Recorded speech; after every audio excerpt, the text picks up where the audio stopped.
Blackstone Audio presents The Dead Shall Not Rest, a Dr. Thomas Silkstone mystery, by Tessa Harris.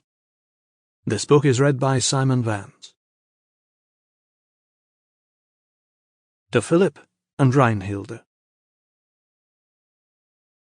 Author's Notes and Acknowledgements. I first encountered Charles Byrne in 1998 at Tate Britain Art Gallery in London.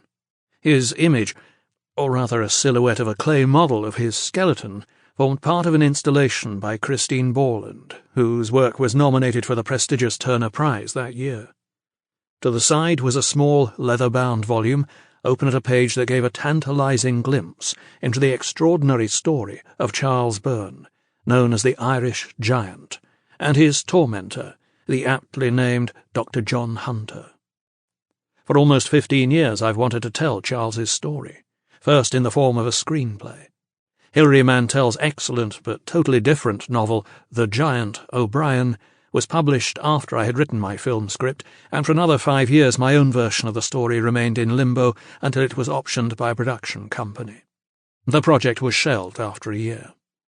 Now, however, I'm so thankful to have the opportunity to bring Charles Byrne's story to a wider audience with this, the second in the series of the Dr. Thomas Silkstone mysteries.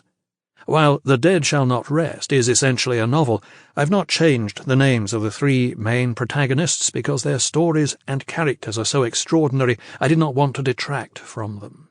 Charles Byrne, Dr. John Hunter, and Count Josef Boroflaski were all real, and to a great extent I have remained, as far as is possible, faithful to their recorded characters, appearances, and actions.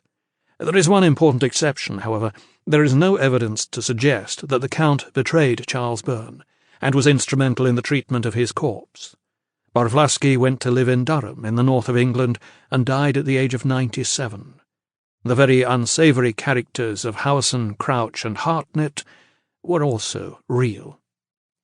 For the purposes of dramatic unity, I have compressed the action that occurred over the course of 14 months, from April 1782 to Charles Byrne's death in 1783. For unity of place, I have confined the action to Hunter's home in Leicester Square, although he did not move there until 1783. Charles Byrne did not lodge with the Count, who had lodgings in Jermyn Street, opposite John Hunter, for a time, but in Cockspur Street.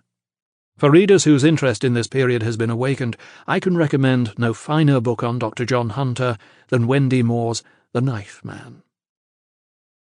As ever, I'm grateful to Dr. Kate Dyerson for the benefit of her medical knowledge. Sample complete. Ready to continue?